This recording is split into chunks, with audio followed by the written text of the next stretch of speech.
Hey guys, welcome back to the second channel. This is TheHorrible Stories, where I read your personal stories that you sent to me. Please subscribe to this channel. We are now trying to get to 20,000 subscribers. That is our new goal, and this is all we do here. So if you like listening to other people's stories and I am blind reacting to them, I do skim them to make sure that it's a good format and good story for the particular video, but otherwise I react pretty blindly to them. So if you enjoy hearing these, this is kind of like my podcast, I always say. If you want to send in your own stories, instructions for how to do that are always down below, and I have no other intro, so let's get right into it. Okay, our first story starts, "Hi Hannah, it's human. I'm Ezra, he, him, and this isn't necessarily a scary story, but it was definitely really weird and glitch in the matrices. I'd put a TLDR, but I honestly don't know how to summarize this. Other than my name, all other names will be fake." Thank you for doing that. Hope you enjoyed the story. So I'm a trans guy, this is relevant, I promise, and I'm pretty far into my transition. Like if you looked at me, in my opinion, you wouldn't be able to tell I was AFAB, assigned female at birth. A year or so ago, I was on vacation with my friends in California. I live in the Midwest, so this was pretty far from home, lol.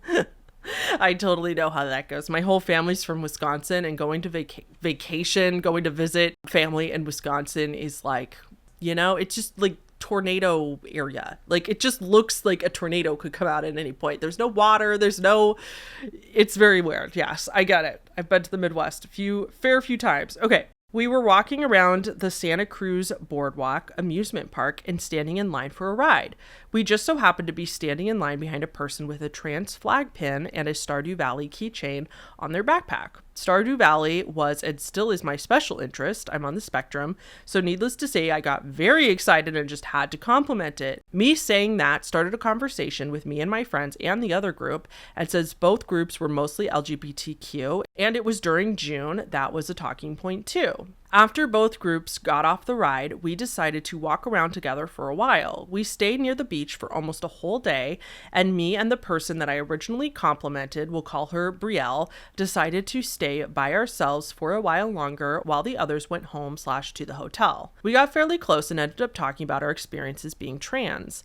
At some point, we were showing each other some pictures of us as kids before transition, and we looked really similar. Like, eerily similar. Very similar face structure, same hair color, and even rainbow loom bracelets in some pictures that had the same pattern. That part really freaked me out, lol. Even some pictures of our old houses looked almost identical. And what really did it for me is that we had the same names. Like my name now was her name then, and vice versa. Same spellings too. I don't know about you, but I've never met another Ezra, and I think it's a fairly rare name. And her name was also one that I had never heard of before. And I genuinely didn't believe this when she told me, but our parents had the same names. My parents got divorced when I was a kid, so technically he was my stepdad and she had a stepmom. Both of my parents had pretty gender neutral names. We'll call my mom Cameron and my dad Alex, and her parents' names were Cameron and Alex. Okay, technically her mom's name was Alexis, but that's close enough to be creepy, right? Yes. And that's pretty much where the similarities ended though, besides having some sort of the same interests growing up and now. We are really good friends for the rest of my group's vacations, but we're not in contact still. That's pretty much it. I hope you liked this story. Off topic, but you've been one of my absolute favorite content creators for almost a year. And I love how respectful you are of people when it's a story topic about real victims. Thank you so much for reading. Thank you, Ezra. Okay, my understanding, I just want to make sure I'm understanding this correctly, because you said that you had the same names. Like my name now was her name then. So Ezra is her dead name, I'm understanding. Same spellings too. But then is your dead name what her current name is? I'm so confused. Maybe it was just one way. Either way, that's still a lot of coincidences. And yes, that is very glitch in the matrixy. That's bizarre. I almost was kind of wondering if the story was going to be like you guys were long lost siblings or something. Maybe you were twins. Did you check the birth dates? Maybe you had the same birthday. Maybe you did check the birth dates and they were different, but maybe you were twins, or maybe you were siblings and something happened at the hospital. Things got mixed up. It's happened before. I'm not saying that happened to you. I don't know. But that's bizarre. That's a lot of coincidences all in one small clump. But yeah, thank you so much for your story, Ezra. I hope you had a very, very happy Pride Month. I live in the Seattle area. We have great Pride months here. If you ever come up to over to the Seattle area for Pride Month, highly recommend. Capitol Hill is a neighborhood in Seattle that is known for being incredibly LGBTQ plus inclusive. Like, we have rainbow sidewalks in Capitol Hill. Like, everybody is totally unapologetically themselves there and nobody cares. It's known as our like safe place for all LGBTQ plus community and allies and stuff like that. I love going to Capitol Hill. It's so fun. I was telling Mickey this too, because I was like, Mickey, dude, you have to come up to Capitol Hill in June sometime because it's amazing. It's so fun. And we go so hard for Pride here. Anyway, okay, we're going to move on to story 2. So story 2 starts, "Hello, Hannah. You can call me Goopy." They, he. "I love your channel so much, and I hope this finds you in good health. This story isn't paranormal, but it is a surreal story. Before I begin, I would like to add a trigger warning for stalking and assaults." Okay, there's your trigger warning. If you don't want to hear that, move on to the next story, please. "When I was in middle school, I would walk home by myself. This wasn't much of an issue as there were typically a few other students on the same path until a particular branch in the path that I would walk alone on. This branch had fences on both sides of the path, with one side having very thick foliage and having the other fence a mere foot from the path. This stretch lasts about 4 to 7 minutes, depending on how fast you walk. My parents didn't particularly like how dark and hilly the path was, but it saved me about 7 minutes as opposed to the other branch that was more open and brighter. I believe it was early 7th grade. I was about 12 when I was walking home and saw a man sitting on one of the green transformers, a pic of a similar one included. That was on the side of the path. Here's the transformer. This is not the same one, though. This is just what it looked like. I didn't think much of it. I thought he was waiting for a younger sibling that walked slower than I did, so I continued on my way home. I did tell my mom and sister, and they weren't immediately alarmed either. As time went on, I would see him occasionally by the same transformer. Usually he was just standing around, with 2 notable exceptions. One time, I took the longer way home for a change of pace, and he was sitting on one of the drainage grates, and I do recall him staring at me. On a different occasion, he was urinating on the side of the path that I usually took. I distinctly remember it was raining and feeling so disgusted and repulsed that I came across him doing that. After that day, I became more wary of that man, and if I would see him, I would feel anxious and I would walk faster.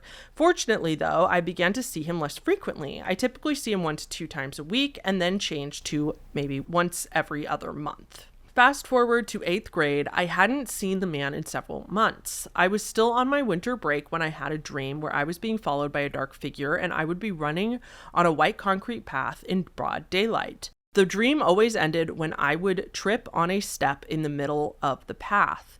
As I tripped in my dream, I would wake up in a hypnic jerk.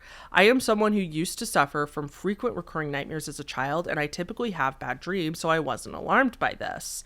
I had that dream for a full week. Each time the dream was exactly the same. The first day after winter break ended, I walked home from school. As I was walking, I saw a shadow in the corner of my eye, so I turned around and looked to see if someone was behind me. This happened a few times before I hit the branch. Oh no. This happened a few times before I hit the branch of the path.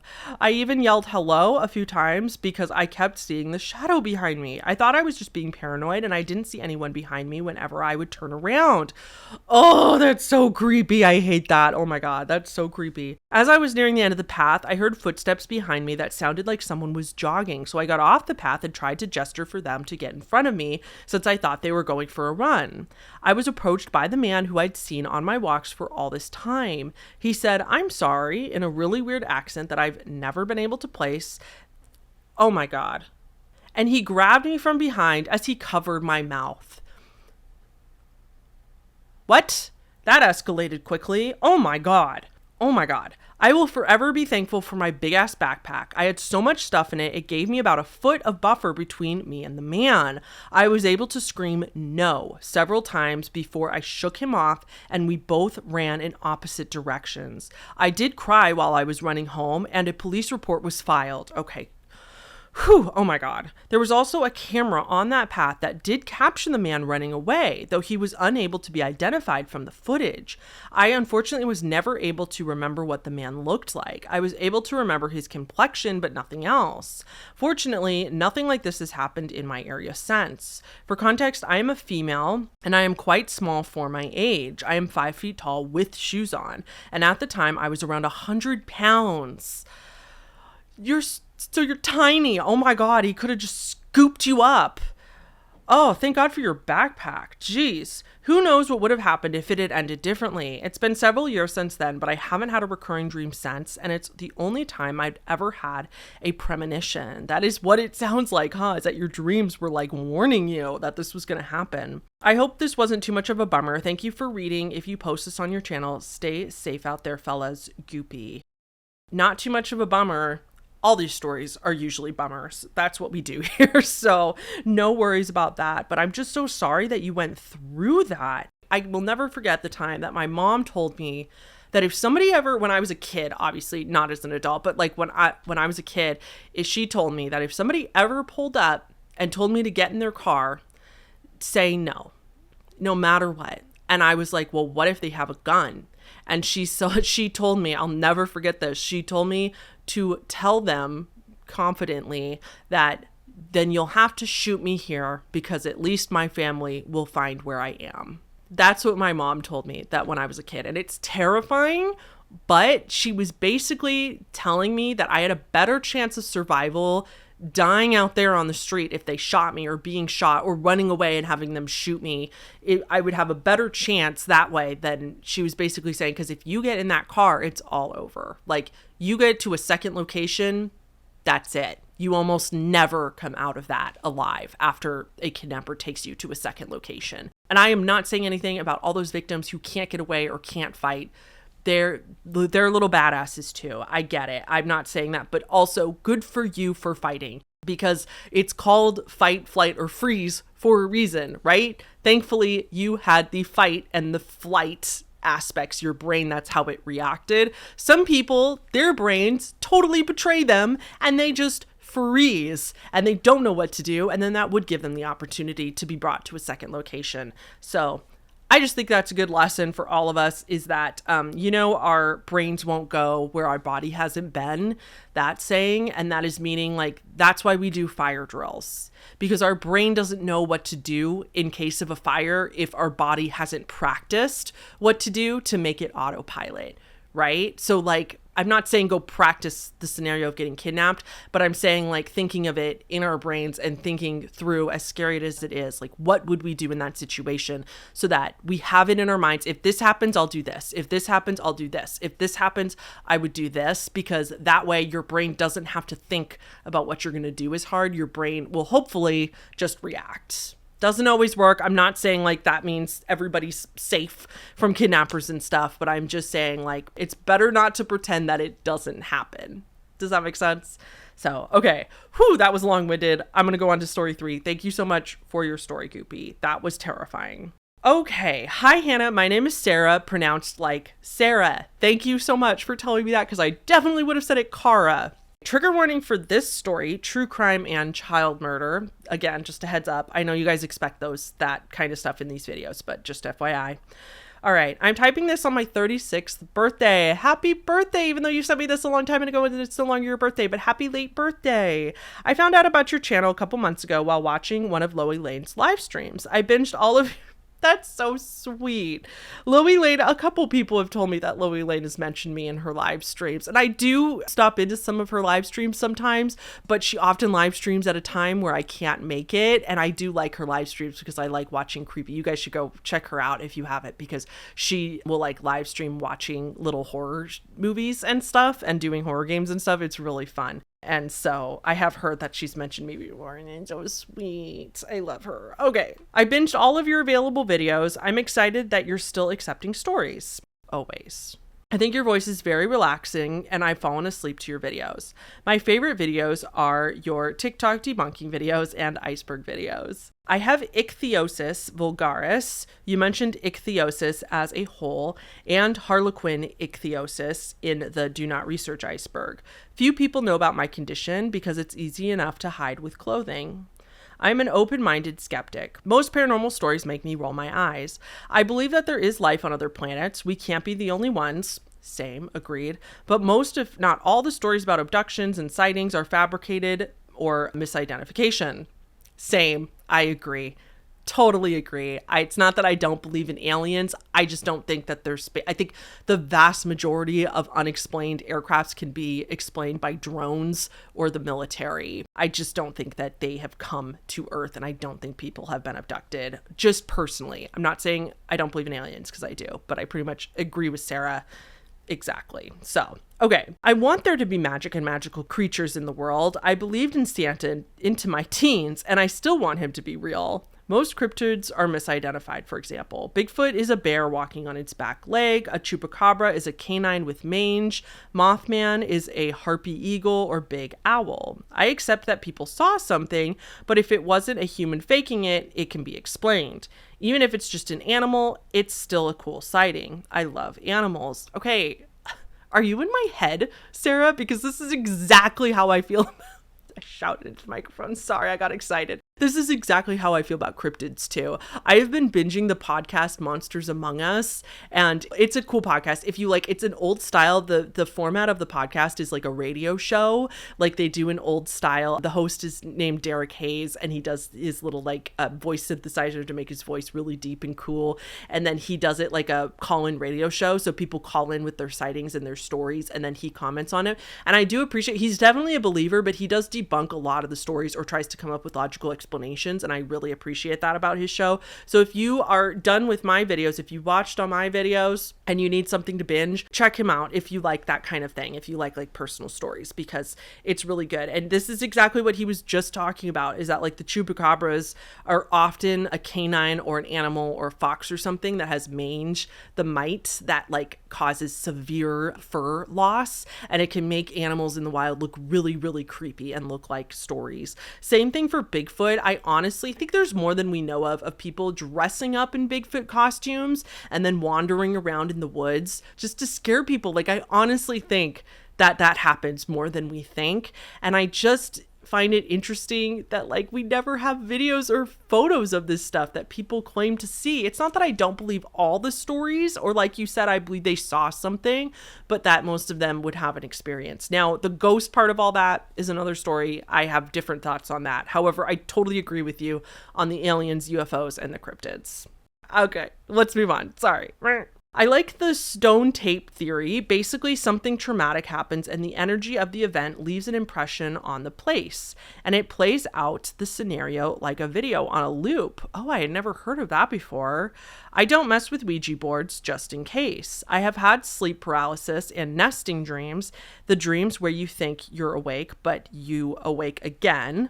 Oh, those are so creepy. The longest chain I had was about 10 dreams. I got as far as getting out of bed and walking down the hall in my house.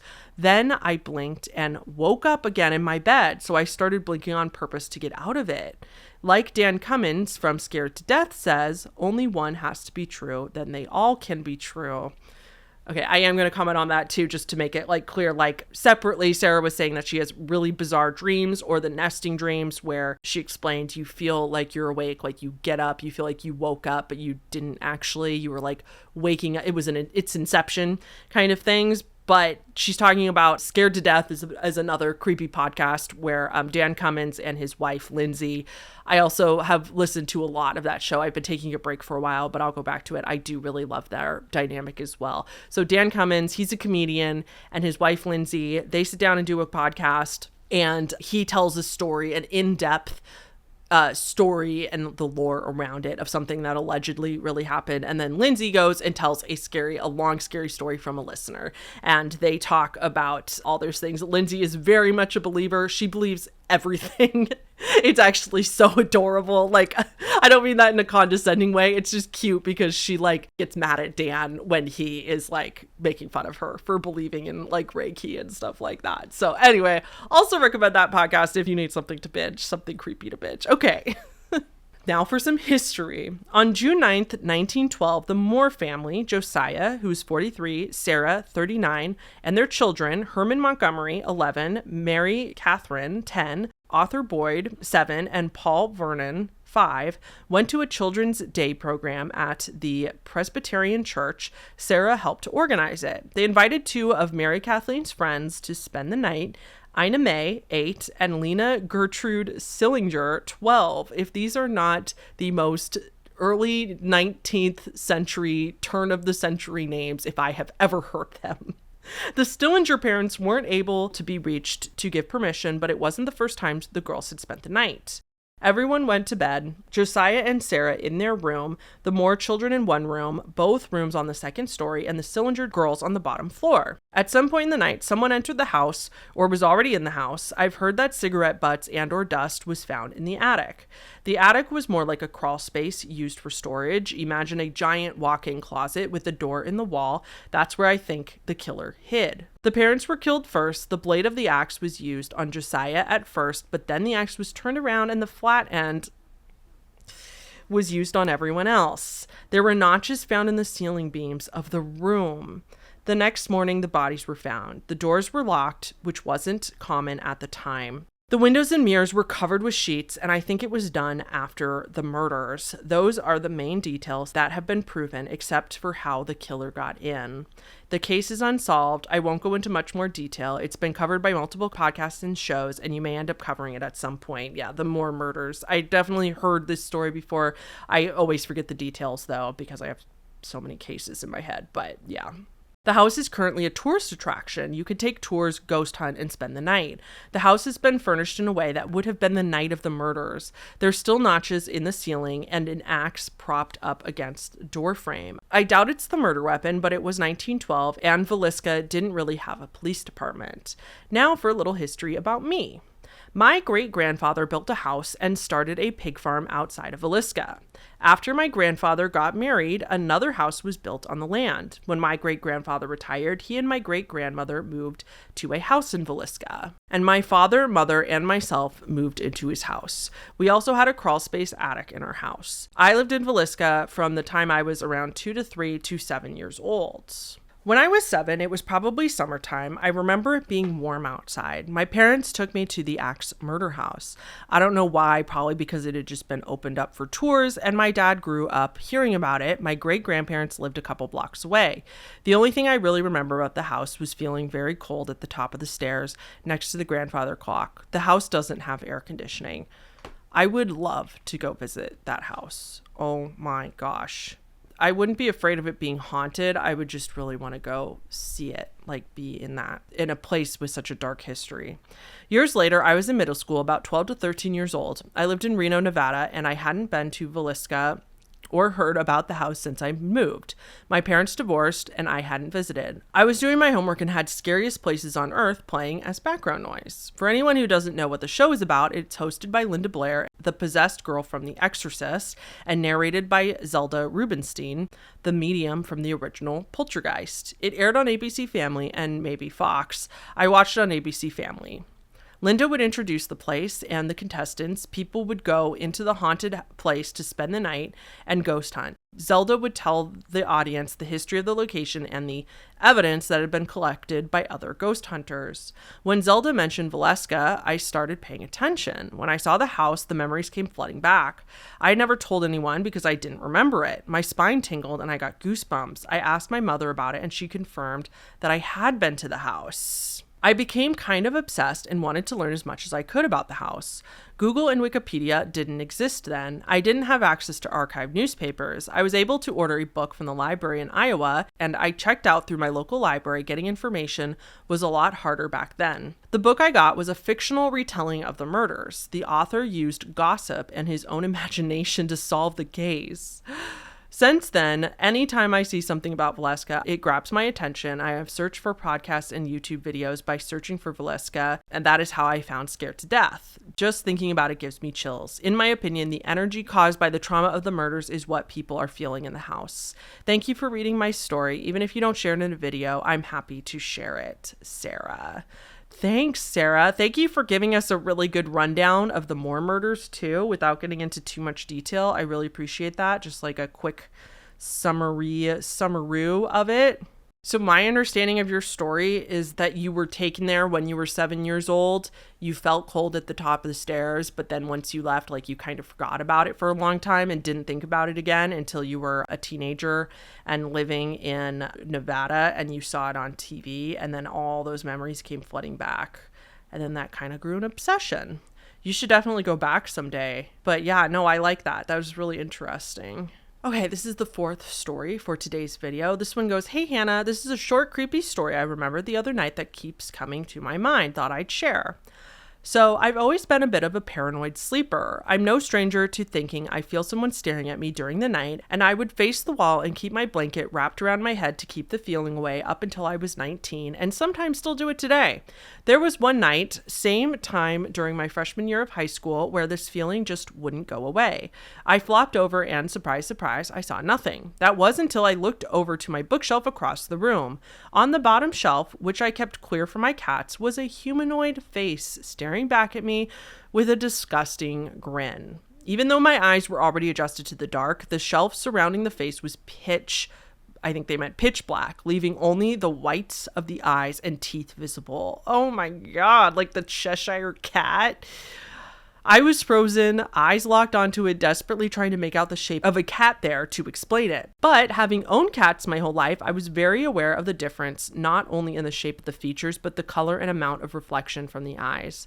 I can't remember how long I stared at it. I was so scared to take my eyes off of it in fear that someone or something would crawl out from the inky shelf and do Lord knows what. I don't even remember closing my eyes for the last time, despite how on edge I was. What really freaks me out is when I first remembered the story and tried to remember a clear picture of the face, I started tearing up.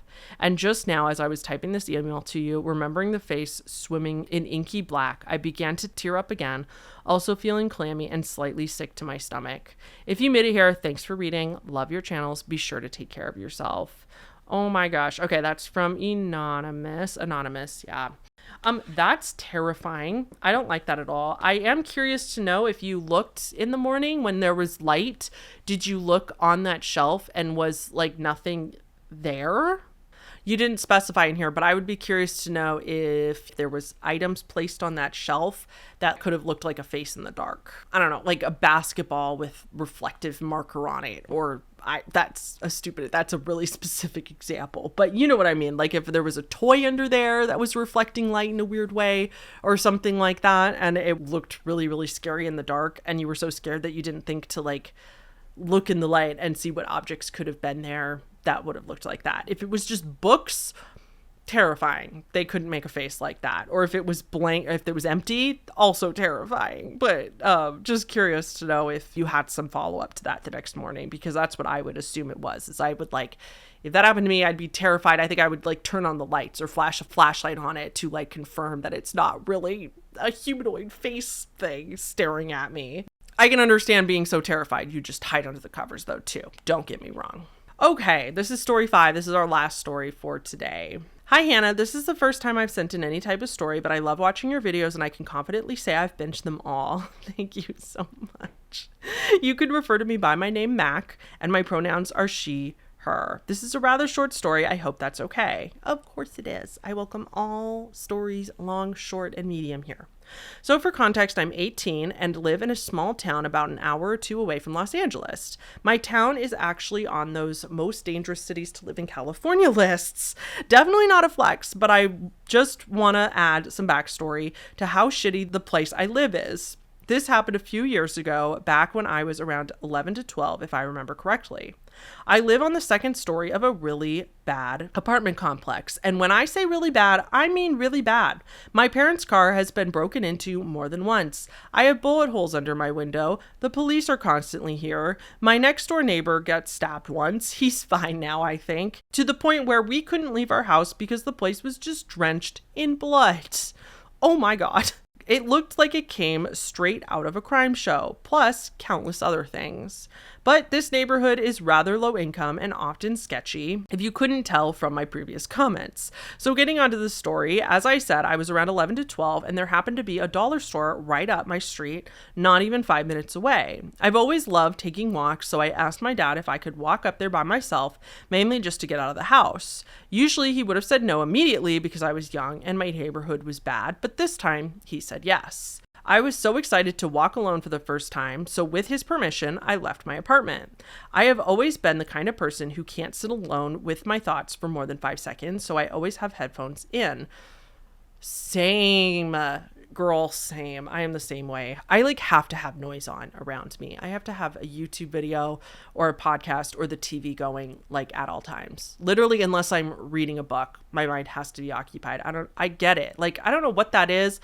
Maybe it's just this day and age because we have so much dopamine readily available to us through our devices that it makes us uncomfortable to sit in silence. But I am definitely like that too. Need to have something on. Can't take a shower without something on my little speaker.